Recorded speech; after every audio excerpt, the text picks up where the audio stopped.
The man in the corner. The rain tapped gently on the windows of the quiet gym tucked between a row of forgotten buildings in the heart of West Hollywood. Inside, the mat smelled of sweat and discipline, the air thick with the sound of bodies hitting the floor and the sharp commands of instructors.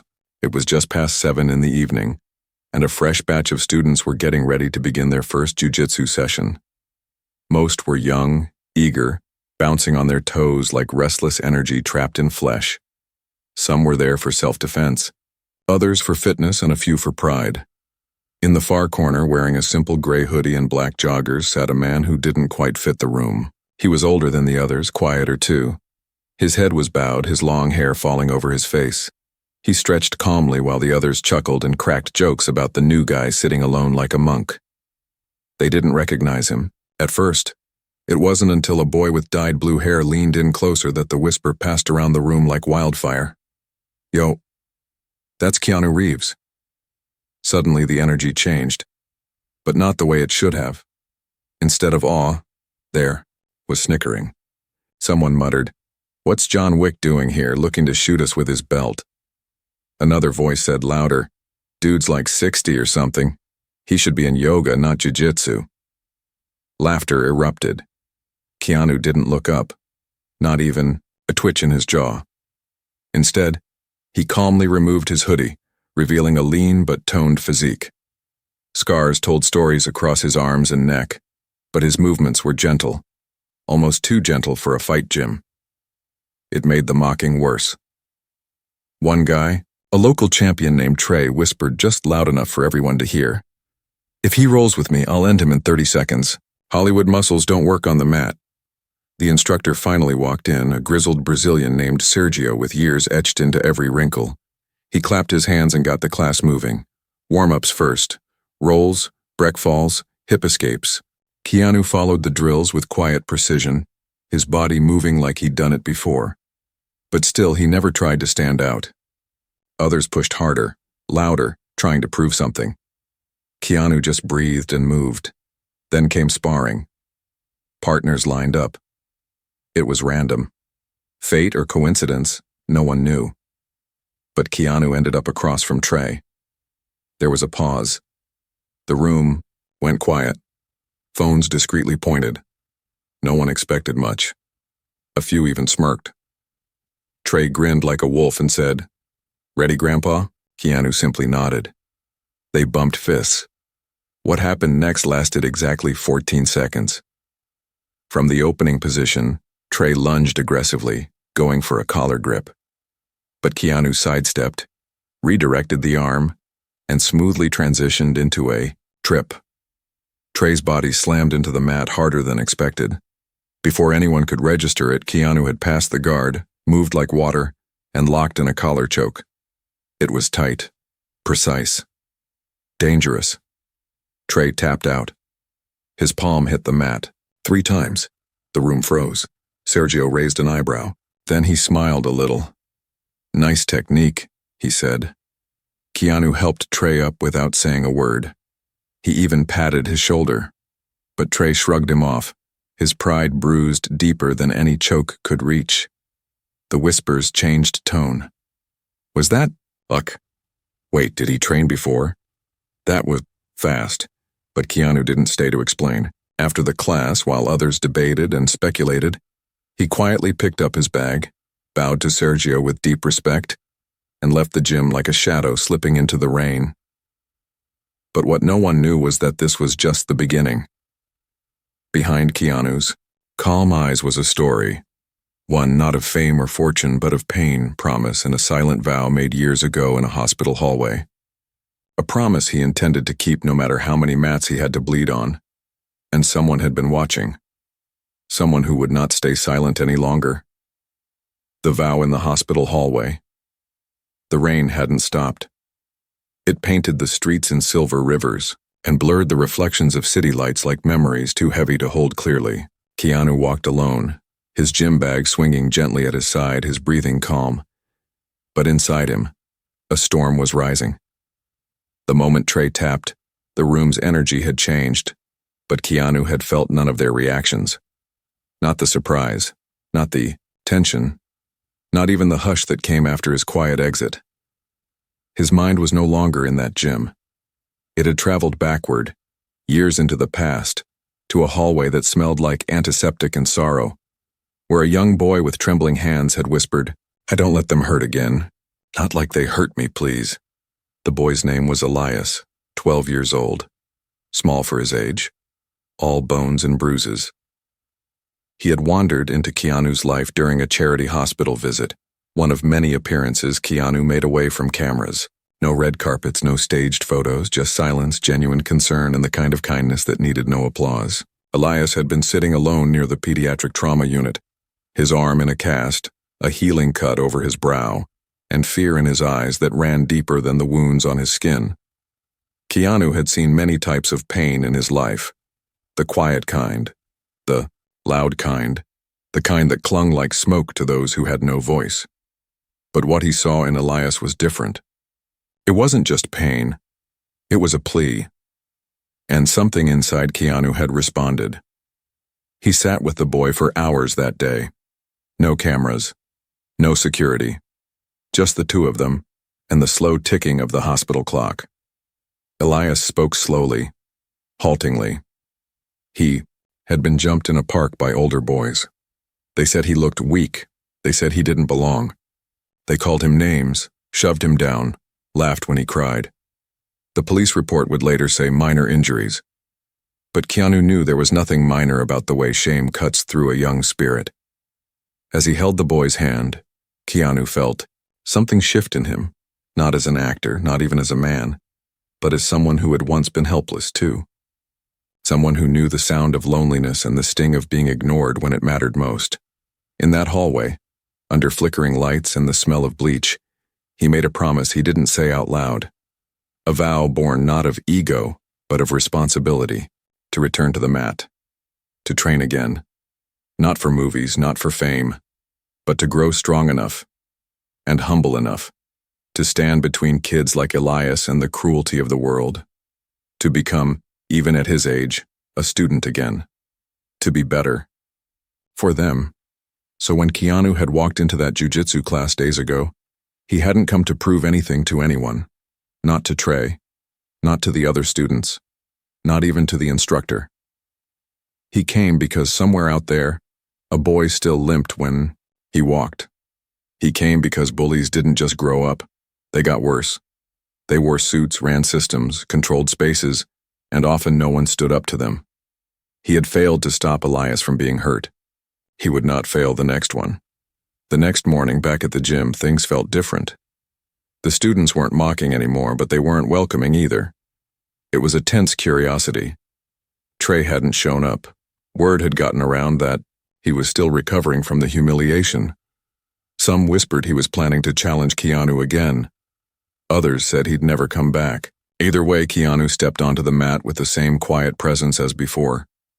No need for validation. Just movement. Breath. Respect. Sergio, the instructor, watched him closely this time. There was a moment after drills when he pulled Keanu aside. "How long since you last trained?" he asked, voice low but firm. Keanu hesitated, then replied, 15 years. But I trained before that in multiple arts. Just never stayed long in one place. Sergio nodded. It shows, not just in movement, in the way you control your energy. You're not here to win. You're here for something else. Keanu didn't answer. He didn't need to. What he didn't know was that someone had recorded the sparring match with Trey. The video had gone viral overnight. Comments flooded in. Some stunned, some skeptical, some praising his humility, others accusing it of being staged. But beneath the noise, there was something undeniable. A wave of respect from people who saw not a celebrity flexing muscles, but a man reclaiming discipline, facing discomfort at his age and doing it with grace. The gym received dozens of calls. People wanted to join. Others wanted to watch. A few journalists even showed up outside the next class. Keanu ignored them.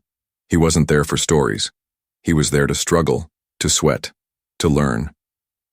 Then, on the third day, Sergio made an announcement. Open. Challenge next week. Anyone from outside the gym can come. No belts, no egos, just pure rolling, and we will stream it for a charity of Keanu's choice. Gasps, murmurs. Eyes turned to him. Keanu simply nodded.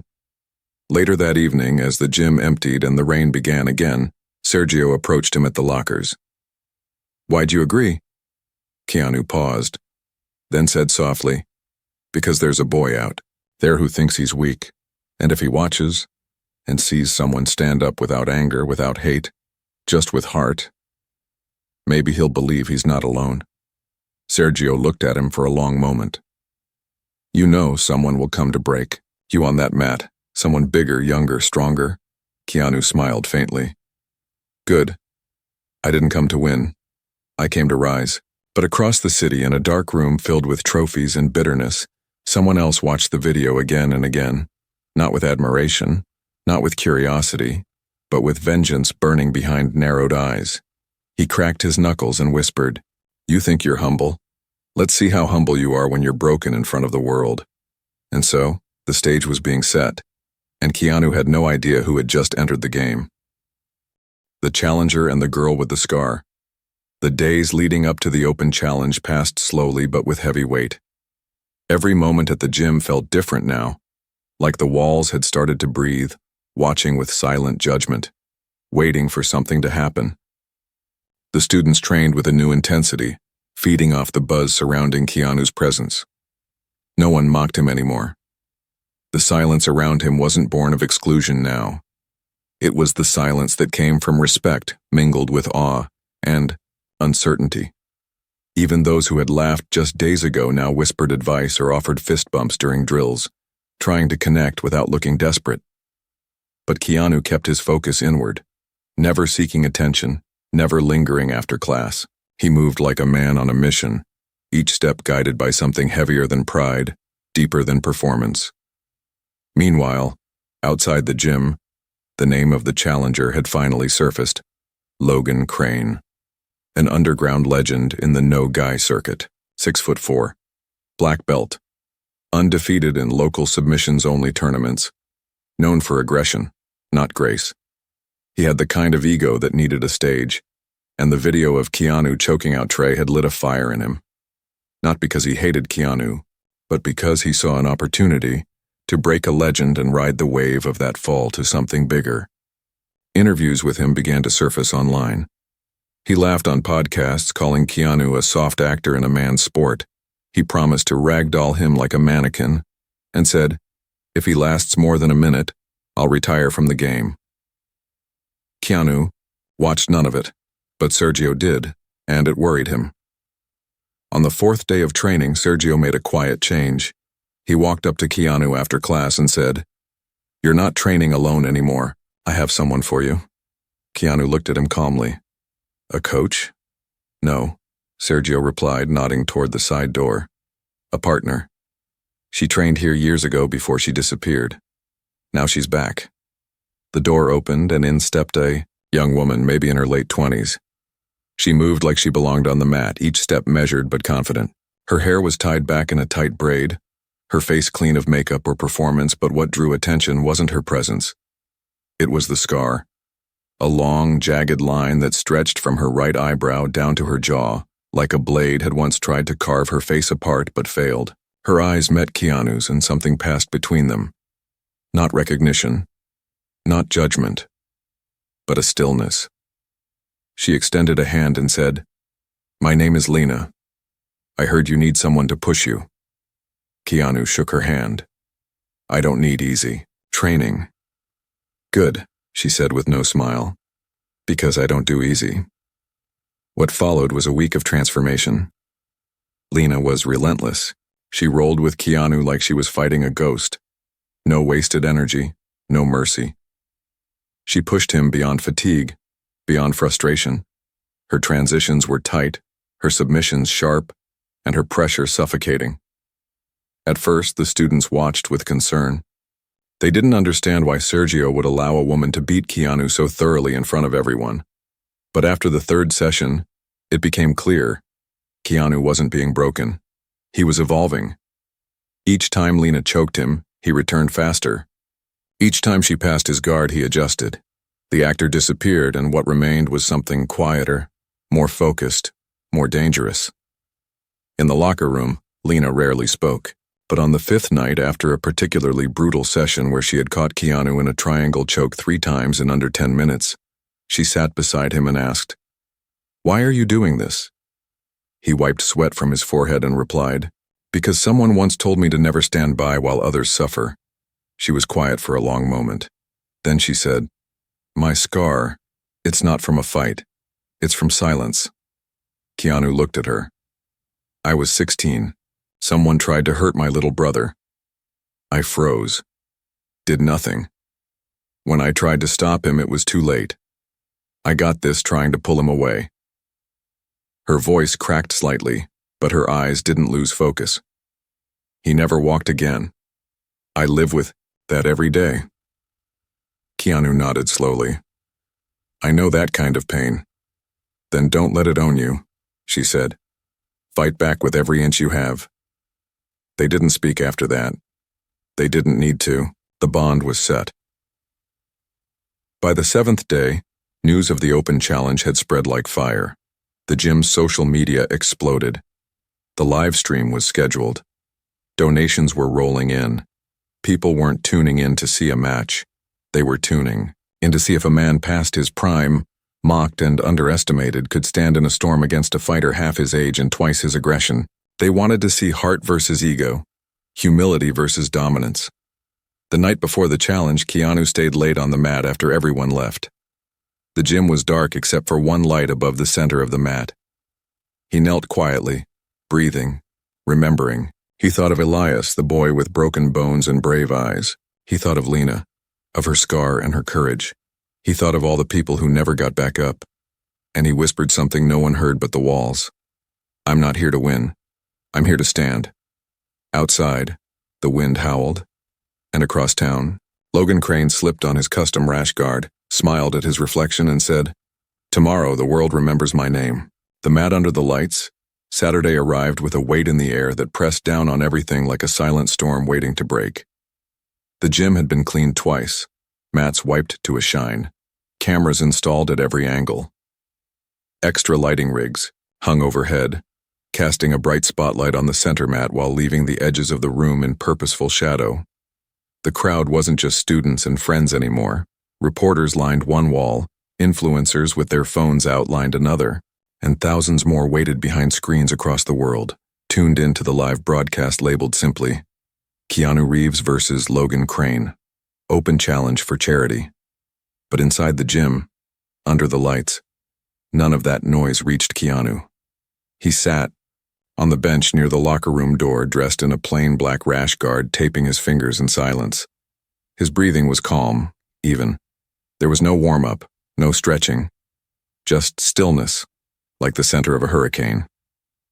Lena sat beside him, wrapping her own wrists, not because she was fighting, but because she would be in his corner. Her presence was steadying, grounding. She had trained him harder than anyone ever had, and now she sat there, not as a coach, but as someone who had chosen to believe in the strength behind his silence. "Remember," she said without looking at him. "He's fast. He's angry. He's expecting you to fight his tempo. Don't." Keanu nodded once. "I won't fight his storm. I'll be the ocean." She smiled faintly. "Then drown him." A bell rang, not for the match, but to signal the start of the live broadcast. People clapped. The energy shifted. Conversations dropped. A heavy door opened, and in walked Logan Crane like a predator entering his chosen arena. His walk was arrogant, his eyes sharp and electric, chest puffed out beneath a customized rash, guard that bore a screaming skull and his own initials. His team followed behind, loud and laughing, treating the room like a stage built for him. He took off his hoodie with a flourish and flexed for the cameras, then shot a smirk at Keanu's direction. "Ready for your retirement fight, old man?" he called out. Keanu didn't look up, didn't answer. Sergio, the instructor and now event referee, stepped between them. His face was serious, no longer the relaxed coach the students were used to. He looked at both men and spoke in a voice that carried weight. This is a submission-only match. 15-minute limit. No points. No judges. If there's no tap, it's a draw. If there's a tap, it's over. Show respect. Bow before you step onto the mat. Logan rolled his eyes but gave a short bow. Keanu bowed deeply, not to Logan but to the mat itself, to the space that demanded humility, that didn't care about fame or hate. It only respected those who respected it. They stepped onto the mat. The room held its breath. The stream hit 97,000 live viewers in the first minute. Comments poured in like a waterfall, some cheering for Logan, some rooting for Keanu, and others just waiting for drama. The bell rang. At first, Logan didn't charge. He circled, cocky, bouncing on his feet like a showman. Keanu stood calmly, hands low, breathing steady. It was a strange sight. One man vibrating with tension, the other still as stone. Logan lunged, suddenly grabbing for Keanu's collar. It was aggressive, but not reckless. Keanu sidestepped, just like he had with Trey, and moved to pull guard, catching Logan off balance. The crowd gasped, but Logan was too strong, too heavy. He smashed forward, past half guard, and drove his forearm into Keanu's throat with a brutal shoulder pressure. It wasn't clean jiu-jitsu. It was domination. A statement. Keanu winced but didn't panic. He adjusted his frame, created space, with a knee shield, and tried to recompose. But Logan dropped his weight again, grinding elbows and controlling the tempo. 5 minutes passed. Keanu hadn't submitted, but he hadn't gained ground either. To the untrained eye, it looked like Logan was winning, dominating. Comments flooded in. This is what happens when actors play fighter. Logan's just too much. Should have stayed on the set, Wick, but Lena knew better. Her eyes never left Keanu's hands. She saw how he was setting grips, planting frames, making reads. Then it happened. Keanu baited a transition. He let Logan go for a head-arm triangle just for a second, exposing his own neck. Logan pounced, tightening the choke with fury. Sure, he had it. He squeezed with everything, eyes wide, teeth clenched. But Keanu didn't. Tap. He shifted his hips, bridged, used the choke attempt to create space. And suddenly, with a slick hip escape and a knee slice, he reversed the position. The room erupted. Keanu was on top. Logan scrambled, but too late. Keanu took the back, both hooks in. Crowd now silent. Lena stood up slowly. Every viewer watching knew the position. It was the most dangerous place to be. Keanu's arm slipped under the chin. Logan reached up to fight the hands, but his grip was wrong. Keanu locked it in. Rear naked choke. Tight. Logan thrashed. Sergio dropped low, checking the hands. Logan tapped. Keanu let go instantly. The room froze in disbelief. Then the cheers came. Not from everyone, but from enough. Cameras zoomed in. Sergio raised Keanu's arm, eyes filled with something deeper than pride. Something close to reverence. But Keanu didn't smile. He turned to Lena, nodded once, and stepped off the mat. Logan sat up, breathing hard, pride shattered. But in that moment, as the crowd clapped for Keanu, something unexpected happened. Logan reached out a hand, and Keanu, without hesitation, pulled him to his feet. They bowed. No words were exchanged, but a silence passed between them that meant more than anything that could have been said. The stream ended with a final shot. Keanu walking off the mat into shadow, Lena beside him, the lights behind them like a curtain closing on a chapter. But in a hospital far from the gym, a boy named Elias watched everything from a hospital bed. His eyes were wide, unblinking, and as the match ended, he whispered something, soft, almost inaudible. He stood for me. The boy in the hallway returns. The following morning, the gym was quiet again. The mats were rolled out, but no one trained. The lights hung still in the air like they, too, needed a moment to absorb what had taken place the night before. The match between Keanu and Logan had already crossed 2 million views online, with praise and reactions pouring in from every direction. Fans called it poetic. Analysts called it precise. Critics had gone silent. And still, Keanu Reeves didn't post about it, didn't speak to the press, didn't revel in the spotlight.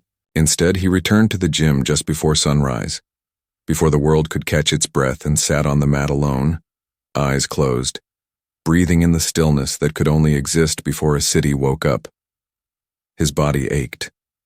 The soreness crept through, his ribs and shoulders like old ghosts. But it wasn't pain that kept him still. It was something else, something heavier, the kind of weight that doesn't sit in the muscles but settles in the soul. Winning didn't feel like triumph. Not because he didn't care, but because the match had never been about proving something to the crowd. It had always been about a promise, and now that promise, once distant and buried, had come to life in a way he hadn't expected. The gym door creaked open. Keanu didn't move. The steps were soft, cautious. Then a voice, young, uncertain, but familiar. "Is it really you?" He opened his eyes slowly and turned. There, standing near the doorway with his hand still on the doorknob, was a boy no longer small. Taller now, older, maybe 17 or 18, with messy dark hair and a slight limp that tugged at his left side. But his eyes were the same, deep, watchful, and haunted. Keanu stood slowly. His heart thudded once, sharply. It couldn't be. "Elias?" The boy gave a tiny smile, lips trembling. "You remembered." Keanu stepped forward, slow, unsure, like approaching a ghost he had only seen in dreams. They stared at each other for a long moment, neither speaking. Then Keanu placed a hand on the boy's shoulder and asked, "How did you find me?" Elias looked down, then up again. "You saved me last night. Again. I saw the fight. The match. I saw you choke him out without anger. I saw how you bowed even after they mocked you, and I knew it was you." Keanu's voice was low. "You were never forgotten. I kept training because of you." Elias swallowed hard. "I kept walking because of you." Keanu gestured for him to sit. They both lowered themselves onto the mat, cross-legged side by side. The light spilled in from the high windows, painting gold streaks on the floor around them. Silence hung there like sacred air, holding them both. "I saw doctors," Elias began slowly. "They said I'd always have the limp, but I didn't. Stop trying. I learned to box, to swim, not for medals, just so I wouldn't feel afraid anymore." He hesitated, then added, "But last night, watching you, it was like watching myself survive, like the pain in me had a purpose." Keanu didn't speak. His throat tightened. "I came here," Elias continued, "because I want to train, like you. But not to win, not to fight, to protect someone else. The way you protected me. I want to be that person now." Keanu looked at the boy. Really, looked at him, and saw not the wounded child from years ago, but a young man ready to walk through fire, not for revenge, but for meaning. It was the most profound moment Keanu had felt in years, and it hit him hard that this, not the movie roles, not the fame, not the match. This was the true climax of his journey. As they sat in quiet understanding, the door opened again. Lena entered, her braid still damp from an early run. She paused when she saw the boy, then looked at Keanu with a silent question in her eyes. He nodded, just once. "This is Elias," he said. She stepped forward and held out her hand. "You're the reason he came back," she said gently. "Then, maybe you're the reason we all did." Later that afternoon, Sergio held a private meeting in his small office behind the gym. The walls were lined with framed photos and tournament medals, but he sat at his desk not as a coach, but as someone who had been watching the bigger picture unfold. He spoke directly to Keanu. A sponsor reached out. They want to fund something, a new foundation. Jiu-Jitsu for at-risk youth. They want you to run it. They'll provide space, gear, support. All they need is your name and your presence. Keanu leaned back, absorbing it. "I didn't do this for attention." "You didn't," Sergio said. "But attention came anyway. You can either run from it or use it." Keanu glanced at Elias, who stood just outside the window, practicing footwork with Lena correcting his stance. He nodded slowly. I'll do it, but we do it our way. No cameras, no performances, just purpose. Sergio smiled. I wouldn't have it any other way. That night, the gym lights stayed on longer than usual. Elias trained beside Keanu, copying movements, asking questions, laughing for the first time in years. Lena showed him how to break his fall. Sergio watched from the sidelines with quiet pride. And Keanu, though tired, moved like a man who had just found something he never knew he had lost. Not strength, not peace, but a place in the world that wasn't shaped by scripts or screens, but by sweat, kindness, and the courage to keep showing up. But far across the city, in a high-rise office tower, a different kind of meeting was happening. A wealthy investor sat watching the match replay with narrowed eyes. Beside him stood a man in a suit, holding a folder. He doesn't even know, the investor said coldly. Should we tell him? The investor closed the laptop and leaned back. No, not yet. Let him build his little project. Let him feel like he's made a difference. Then we'll make our move. Because buried in the land deed of the new facility, the one Keanu had just agreed to run, was a clause that would soon change everything. And this time, it wouldn't be a fight on the mat. It would be a fight for everything he stood for. When silence became roar, the weeks that followed were the most fulfilling of Keanu's life, though he rarely admitted it aloud. The foundation had begun quietly, just as he wanted. No bright banners, no celebrity launches. Just mats rolled out in a modest warehouse off Sunset Boulevard, gear donated by students, and a small group of young people who had seen too much of the world too early. They came with haunted eyes, shoulders drawn tight by fear, and fists clenched not in strength but in defense. They were survivors of bullying, poverty, neglect. Some came because they had nowhere else to go. Others because something inside them whispered that maybe, just maybe, there was still something good worth fighting for. Keanu trained with them every day. Not as a star, not as a master, but as one of them. He showed up early, cleaned.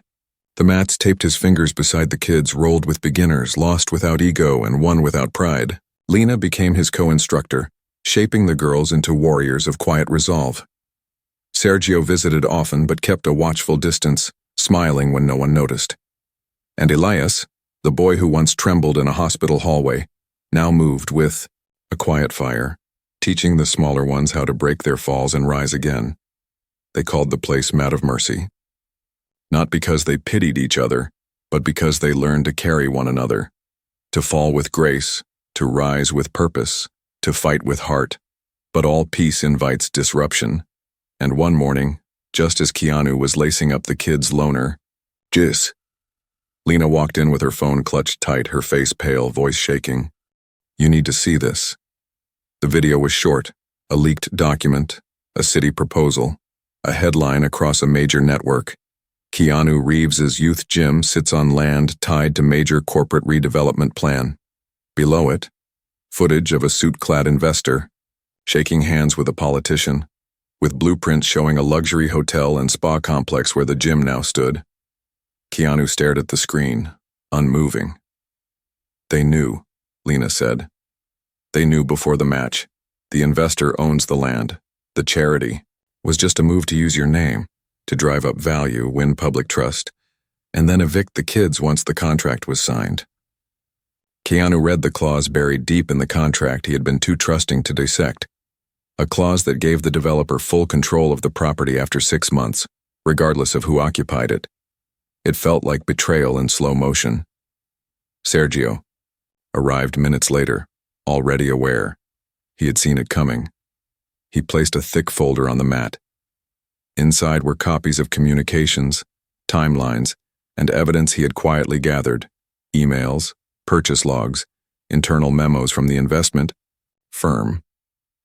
"You were the bait," he said softly. "Your humility, your heart. They used it to sell the idea to the city. They never planned to keep this place open." For a long moment, Keanu said nothing. The room was silent. Even the kids sensed something had changed. Then, slowly, he stood. He walked out onto the mat. The students gathered, unsure. Elias stepped forward, worry on his face. "What's going to happen to us?" Keanu looked around at each of them, their bruises, their stories, their hope. Then he said quietly but firmly, "They think they built this place, but they didn't. We did. Every drop of sweat, every breath, every time we stood up when we were knocked down, this is our ground, and we do not surrender what we build together." He turned to Sergio. "We fight." The plan unfolded quickly. Not a legal war. Not yet. That would come. This fight would begin in the only place Keanu truly knew. The mat, the truth, the people. The next day, they launched a video. Not a press release, not a media stunt, just a simple recording. Keanu standing barefoot on the mat surrounded by his students. He looked into the camera, no script in hand. "They tried to take this place," he said. "But this isn't just a building, it's a home, a promise, a second chance. If you've ever been knocked down, told you're too small, too weak, too poor, too broken, this place is for you, and now it needs you." He stepped back. Then came the voices. One by one, the kids spoke. "This place made me feel safe for the first time. Before I came here, I thought I was worthless. He taught me how to fight without hate." The video went viral in hours. Celebrities reposted it. Journalists called it the most authentic statement they'd seen in years. Fighters, athletes, teachers, doctors, people from every walk of life began donating, signing petitions, sending messages. On sheer mercy began trending globally. But the final blow came when Logan Crane, the man who once mocked Keanu and lost on that mat, released a video of his own. He stared into the lens and said, "I lost to Keanu Reeves because he was the better man. Not stronger. Better. I mocked him and he still respected me. This gym? It's real. I've seen places that train champions. This place builds something deeper. Warriors with heart. I'm donating my next 3 fight purses to keep this alive. And if you ever mocked him like I did, maybe it's time you stood up for him now." The next day, the developer's office released a statement, vague, defensive, full of legal jargon. But it was too late. Public pressure mounted. The city council backed out. Funding was withdrawn. Permits revoked. They had underestimated the quiet man in the hoodie. They had mistaken humility for weakness. And they had forgotten that sometimes the loudest roar comes from the silence that refuses to be broken. 6 months later, the gym expanded. New mats, more kids, a scholarship program, no logos, no fame, just purpose. Elias became a youth coach. Lena opened a women's self-defense class, and Keanu, he showed up every morning, swept the floor, smiled at the doorway, and whispered the same words he had whispered years ago in a hospital hallway. Words that now belonged not just to him, but to every soul who had ever been mocked and dared to rise anyway. "I stand for you." And somewhere deep in the soul of every watcher who followed the story, something shifted. Because in a world that too often rewards noise, one man proved that quiet resilience, grounded in truth, can shake the world.